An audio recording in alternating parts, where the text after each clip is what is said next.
model I've ever seen. I know it's the most doable model that's on the market today. And the thing that's going to surprise you, because I know there's lots of questions there saying, how much, Phil? How do we get our hands on this program? And how much is it? Guys, hang on to your hats. The whole program, everything I teach, the whole model that I hand out, all the checklists, everything, it's less than $300. So don't brace yourself and wait to the end of the program today to sort of, expect that there's going to be a program I'm offering for thousands of dollars. It's not going to happen. You can literally get all of this information, everything you need, all the checklists. I can even hold your hand through the process, and we'll show you how in just a few minutes when we get to the end of the presentation. But don't worry, it is less than $300. But let's move on to the next piece of content.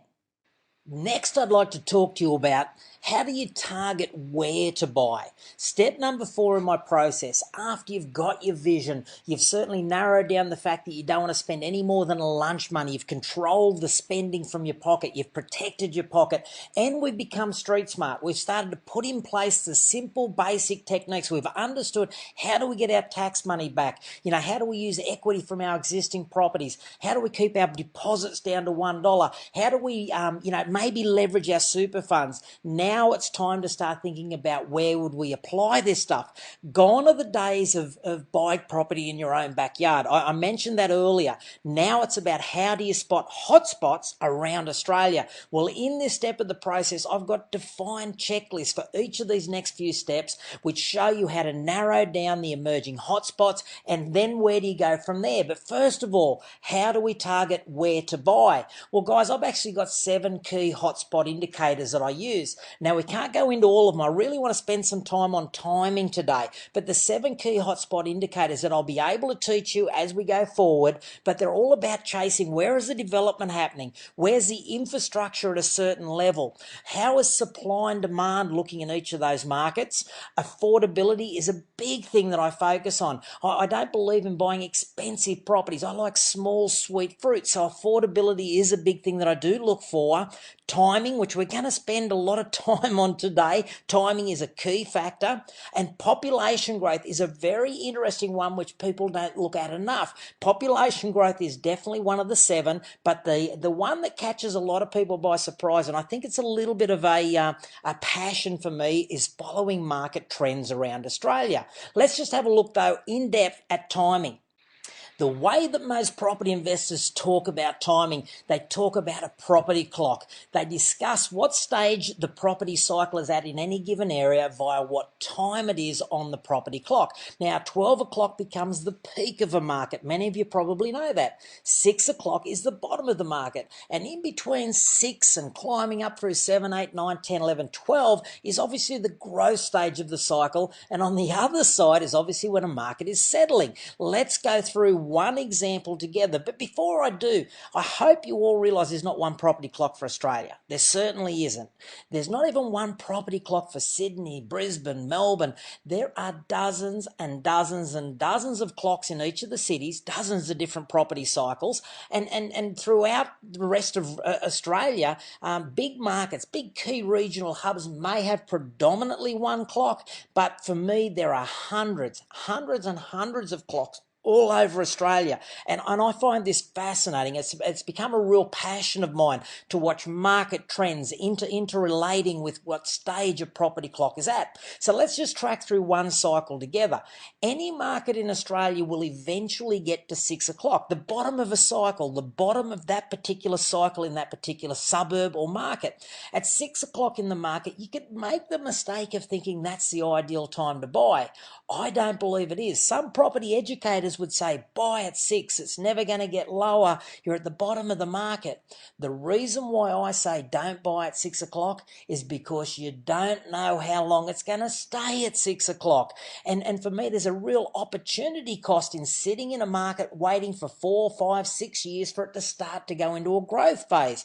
That's 4 or 5 or 6 years that you could be in a growth market, making hundreds of thousands of dollars worth of growth, of capital growth in a property. For me, what I look look for is 7 o'clock. There are certain things that drive 7 o'clock, and I can't wait to teach you in depth all of the things that drive what a 7 o'clock market, but it is 7 o'clock in a property cycle that A-grade investors are absolutely targeting. 7 o'clock is where we want to buy, right at the start of the upturn of that property cycle in this particular market. At 8 o'clock, we're still buying. 8 o'clock, we're still getting great deals. Of course, whilst the market's moving, most people don't know that it is. The A-grade investors are such a small percentage. Less than 5% of the whole property market are the A-grade investors.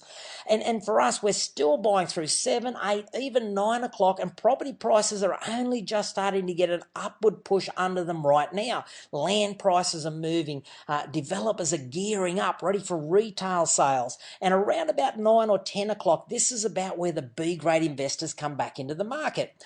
A B-grade investor is quite often even smarter and more educated than an A-grade investor, just too busy to make it happen. So the A-grade investors have often gobbled up quite a bit of great stock, already made some money, already got the best of the buying power by the time a B-grade investor comes into the market. At 10 o'clock in the market, there's also been enough movement, enough upward turn, enough proof in that market that usually this is about the time that you'll hear the property magazines talking about a particular market. Oh, watch this particular market. It's about to go. It's a hot spot. Of course, an A-grade investor has quite often been in, purchased, and actually moved on to another area.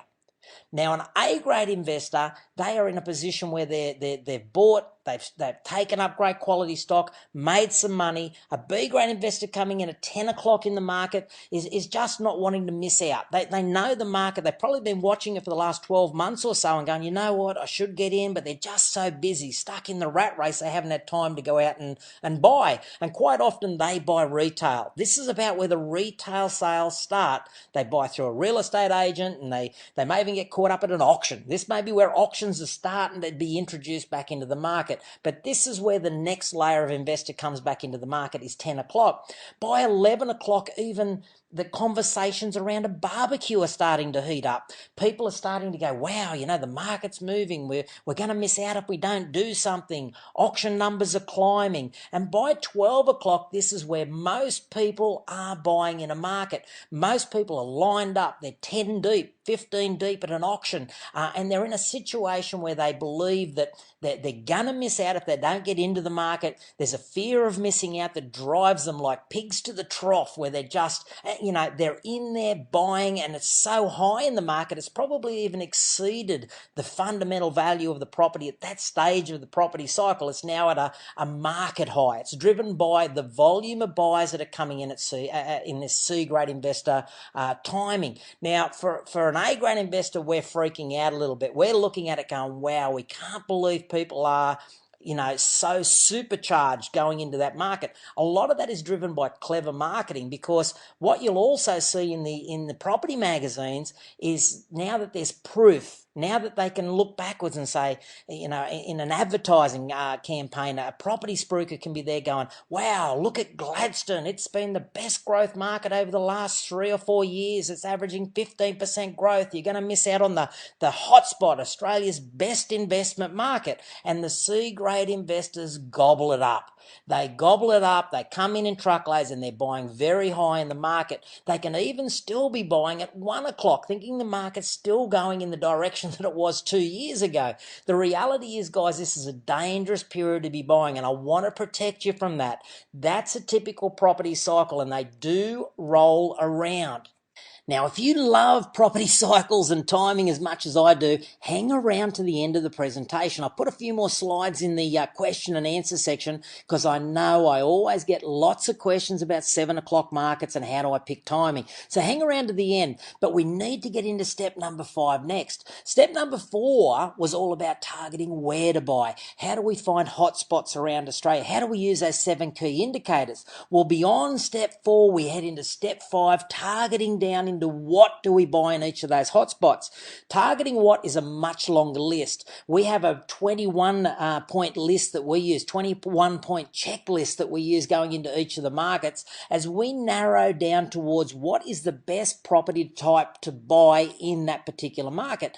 Now, one of the biggest surprises for most people is the fact that I never talk to real estate agents. I go into a market that I've decided is the hotspot. As I try to narrow down, I have no predetermined idea as to what I'm going to buy in that market, and I don't go and talk to real estate agents because real estate agents are going to try and sell me. They're going to try and sell me what, stock they've got that they just, they may be going to lose the listing or whatever. They're going to paint a great picture of a particular property in a particular area. It's not the best strategy, guys. The better strategy is to actually talk to property managers, those that are going to be left holding the baby after you've come and gone. They're going to be the ones that's sitting there having to manage that property. They're the ones that know where the best quality tenants want to basically live. They know the most in-demand property types. You can get so much by interviewing property managers in each of those targeted markets, narrowing it down to exactly what is the best property type to buy in that